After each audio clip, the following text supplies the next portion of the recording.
And what they needed to see was American boys and girls going house to house from Basra to Baghdad and basically saying, which part of this sentence don't you understand? You don't think, we care about our open society? Well, suck on this. We hit Iraq because we could. Iraqi soldiers emerged to surrender. The Iraq War was a major projection of American power in the Middle East following 9/11. For some, the US-led invasion in 2003 was about answering the attacks. I just saw that. Did you see it? For others, it was about taking Iraq's oil and giving the US control over global energy supplies. But for one group, Iraq was about a vision for a new world based on aggressive and interventionist US foreign policy. The Neoconservatives saw breaking Iraq as essential to its vision. But how did military intervention become a focal point for them?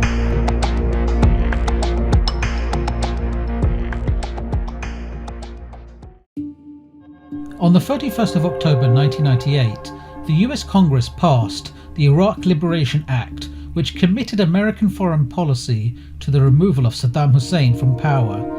President Bill Clinton signed the act into law, and it would become the basis of Congress's 2002 vote in favor of US military action in Iraq. What we want and what we will work for is a government in Iraq that represents and respects its people, not represses them. The Iraq Liberation Act has its roots in a letter sent to President Clinton in January 1998 by a think tank called the Project for the New America Century, which called for the United States to commit itself to toppling the Ba'athist regime. The letter, which was signed by a number of influential politicians including Donald Rumsfeld, Paul Wolfowitz, John Bolton, Richard Pohl and others, said the then existing US foreign policy of containing Saddam Hussein had failed. His regime had violated a number of restrictions imposed upon it, and Baghdad's lack of cooperation with the UN's weapons inspectors meant it was possible Iraq had rebuilt its chemical and biological weapons capability. The Iraqi president was dangerous and posed a threat to American security, the letter cautioned.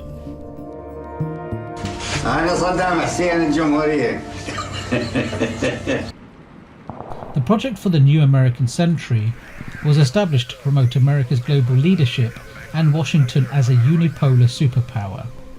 The project belonged to a semi-shadowy group called the Neoconservatives or the Neoconservatives. While there is much debate about the movement, most trace the origins of neoconservatism to the intellectual circles of German-American philosopher Leo Strauss and his students in the 1960s. Strauss argued, the crisis of the West consists in the West having become uncertain of its purpose, and his attempt to give Westerners faith in the classical past is cited as a major influence over neoconservative thought, although many still debate whether or not Strauss was a neoconservative. Most of those who became neoconservatives came from Marxist, Trotskyist, Liberal and Democratic Party circles. The term neoconservative was coined by fellow leftist opponents as a term of abuse at their former comrades, which the neoconservatives decided to adopt anyway. What drove the converts to the movement was a sense of American liberalism had eroded itself and produced a society that no longer knew what to believe or understood the moral superiority of the United States. There was a powerful evil out there, and Americans were increasingly blind to it, the neoconservatives believed. In the 1970s and 1980s, they fixated on the Soviet Union and sought to drive a more aggressive policy towards it. Under President Ronald Reagan, many neoconservatives made it into second and third tier political positions in his administration. However, they grew disillusioned with many of Reagan's foreign policy stances. To ignore the facts of history and the aggressive impulses of an evil empire. Hi, I'm calling from Clinton for President. By the 1990s, the neoconservatives were no longer in power, and had to re-articulate their vision in light of the collapse of the Soviet Union.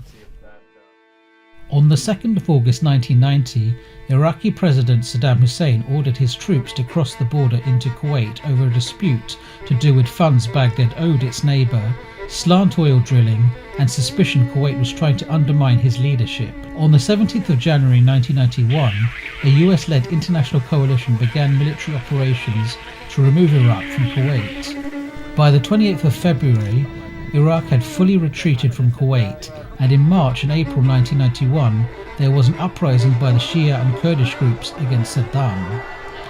While the US seemed to support these actions, George Bush refused direct military support and decided to go no further. This decision angered neoconservatives, but it also gave them a new direction. Iraq would become their target. Through op-eds, publications, lobbying and other activities, the neoconservatives cultivated an image of Iraq that posed a threat to Western democracies. Economic sanctions, in this instance, if fully enforced, can be very, very effective. One man would really help the neoconservatives build their case: Ahmed Chalabi. Chalabi was a wealthy Iraqi exile with ties to the Jordanian banking industry. In the 1990s, while living in the United Kingdom, he led efforts to oppose Saddam Hussein from abroad, bringing together different groups. He even tried to organize coup attempts against the Iraqi dictator, which failed. There is a comprehensive plan to help the Iraqi opposition overthrow Saddam. None of this mattered because in Ahmed Chalabi, the neoconservatives found the man they thought could replace Saddam Hussein. Western educated and well connected, Chalabi reflected what the neoconservatives wanted. He became a critical source of information for their movement and the Bush administration. Chalabi also fed false intelligence about Iraq's weapons of mass destruction and ties to Al-Qaeda to the CIA. I know Americans are concerned. After George W. Bush became president in 2000, the neoconservatives found themselves back in power with more influence than under Reagan. Key positions were handed to them. The day after the 11th of September 2001 terrorist attacks on New York City and Washington, D.C., one of the signatories of the New American Century letter to Bill Clinton, Donald Rumsfeld, told staffers to look for evidence of Iraqi involvement in the attacks. It was clear to many on the inside of the Bush administration, Iraq was likely to become a target despite no connections to Al-Qaeda or the attacks. The Bush administration, I think, correctly judged that both on moral grounds in terms of what we owed the people of Iraq, and on geopolitical grounds in terms of the future of the Middle East, it was right to go in and to liberate the people of Iraq. On the 20th of September 2001, George W. Bush declared, "Either you're with us or you're with the terrorists," and in January 2002 labelled Iraq as part of the axis of evil. Both declarations demonstrate the clear neoconservative hold over his administration. The road to invading Iraq was paved.